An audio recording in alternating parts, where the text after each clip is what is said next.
Previously on Jeff Tutorial. What?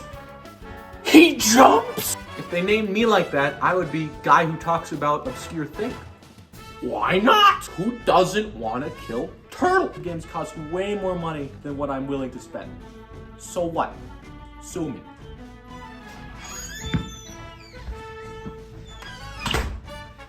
Well, I'm $2 million in debt. That means there's a lot. I'm glad none of my secrets are as well known as that.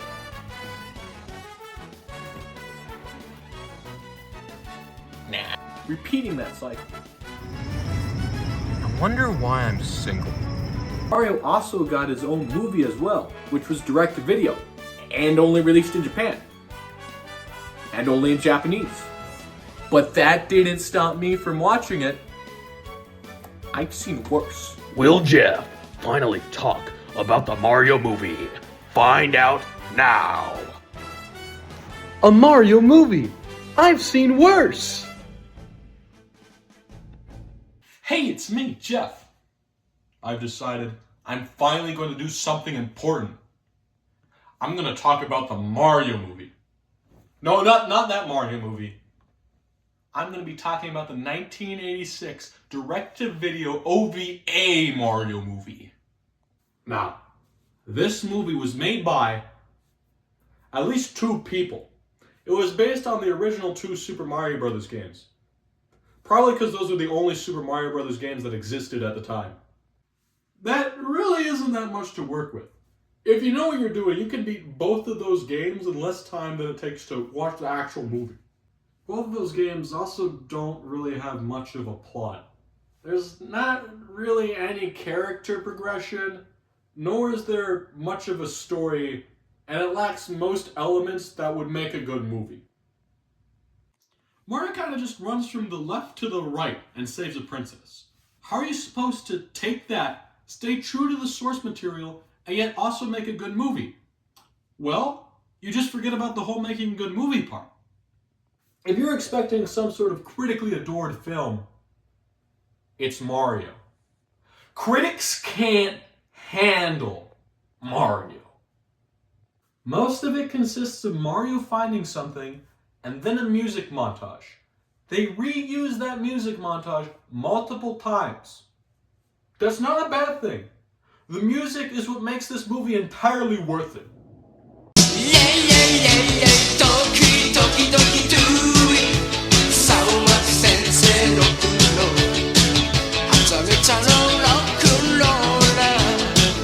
I don't know why this song is in a Mario movie, but I'm happy it is. So the movie starts off by having Mario staying up super late playing a video game, but then his Nintendo turns off. He should try blowing into the cartridge. His TV turns back on and Princess Peach comes out of his TV. Now I find this part to be really unrealistic. No blonde girl has ever come out of my TV and asked me to save them. It's always been brunettes. When Mario sees Princess Peach, he almost immediately falls in love with her. Apparently Mario has hormonal issues. Mario says he'll do whatever he can to protect Princess Peach, but then Bowser shows up and pokes Mario real good. He then kidnaps Princess Peach and they leave through the TV. Luigi shows up and asks Mario what was going on. Luigi in this movie is really weird. Interestingly enough, he's slightly taller than Mario and has the longer head thing going on. Even though in the games the brothers have no visual difference other than color, there are already elements of their differences that we have today. However, Luigi wears yellow and blue.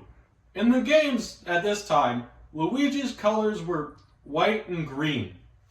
Last I checked, green and white are different than yellow and blue. But what do I know? A lot more about this movie than any sensible person should. But that's okay, because I'm not sensible. Luigi's also a bit different in personality than how he is today. Instead of being the scared guy, he's the guy who really likes money. He still has an incredible loyalty for Mario, but he feels more like a beta Wario. He's still Luigi, but you can't help but see the similarities. After Mario tells Luigi what happens, Luigi does the most sensible thing anybody could do. He laughs at him, tells him he's crazy, and then he goes off to bed.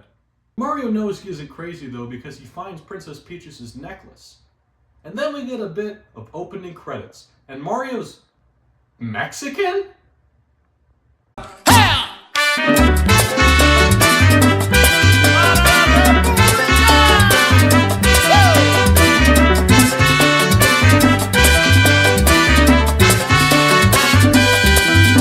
The next day, the brothers are working at a grocery store. I guess plumbing isn't film material.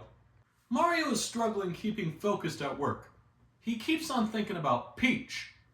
Again, Mario has hormonal issues. Luigi sees Mario holding the necklace and he knows exactly what it is. Not only does Luigi help run a grocery store, but he must also be some sort of geologist. The necklace is from the Mushroom Kingdom, which is full of gold and treasure and stuff, which is pretty accurate to the games. The boys want to go there because money. They don't know how to get there, so they call up directory assistants. Then this thing shows up and steals the necklace. It's supposedly a dog, but I've never seen a dog that looks anything like that, nor do I ever want to. After chasing the dog, the brothers go through a pipe and end up in the Mushroom Kingdom. It turns out this old sage guy was trying to summon them. He tells them that Bowser kidnapped Peach and plans to marry her on the next Friday the 13th. The Mario brothers are the only ones who can save her because of some sort of prophecy which says male twins from the kingdom in the east, mustached faces and big button trousers, colorful clothing that's darling like flowers, emotionally sensitive, and in money's power. None of that says anything about the boys saving Peach. It only just says that they exist. The brothers need to find the 3 power-ups so they can defeat Bowser: the Super Mushroom, the Fire Flower, and the Superstar. You may wonder why they didn't include some of the other Mario power-ups. Well, that's because they didn't exist. This was 1986. The Princess Bride hadn't even come out yet. The brothers then set off on an epic montage, and it's by far the best part of the movie. The brothers set up camp, and Mario has sleep for dinner. Wise decision. Luigi does not. Not a wise decision.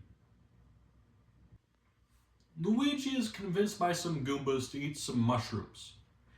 It's kind of unsettling watching Goombas talk, and even more unsettling watching them essentially drug Luigi.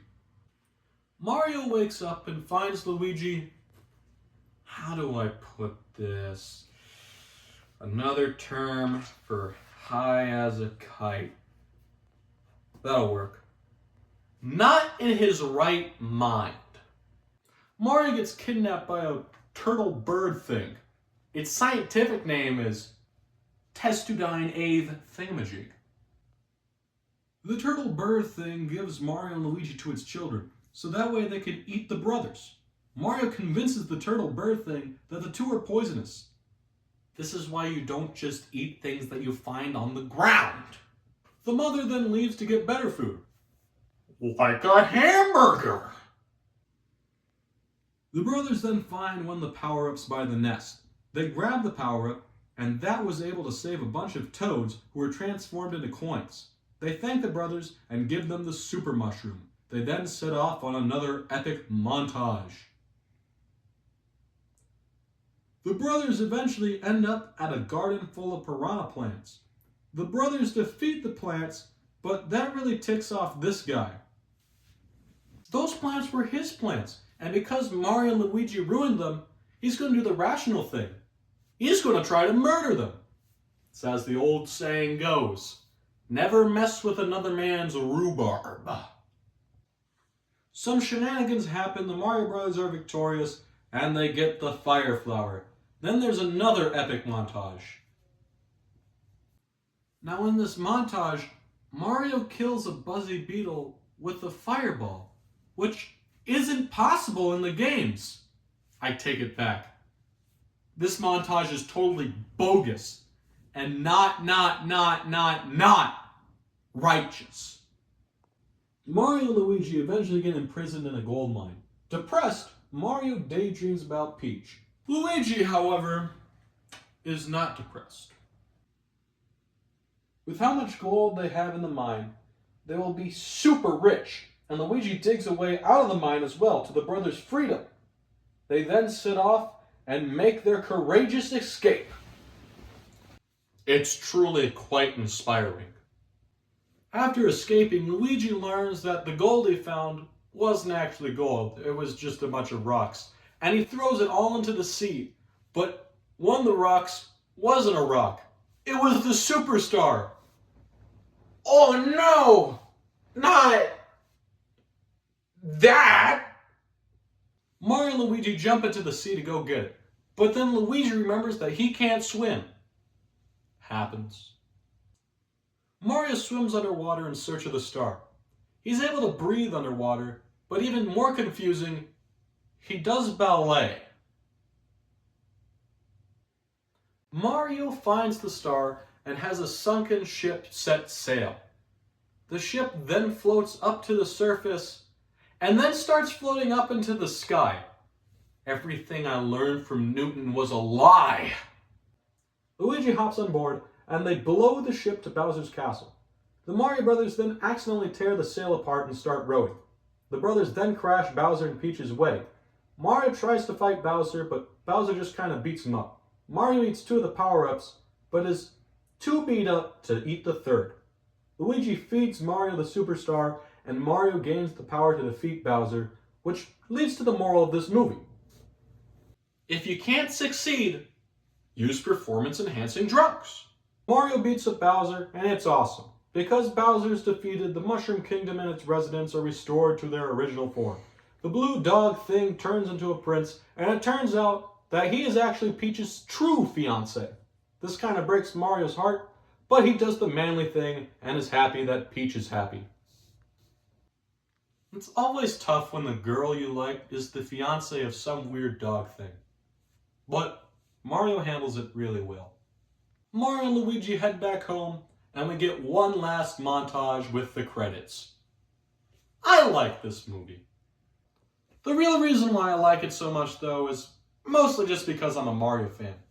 Where I'll recommend Super Mario Adventures to basically anybody, the 1986 Mario movie I'll mostly just recommend to just big Mario fans. But if you are a big Mario fan, you'll probably like that movie a whole lot.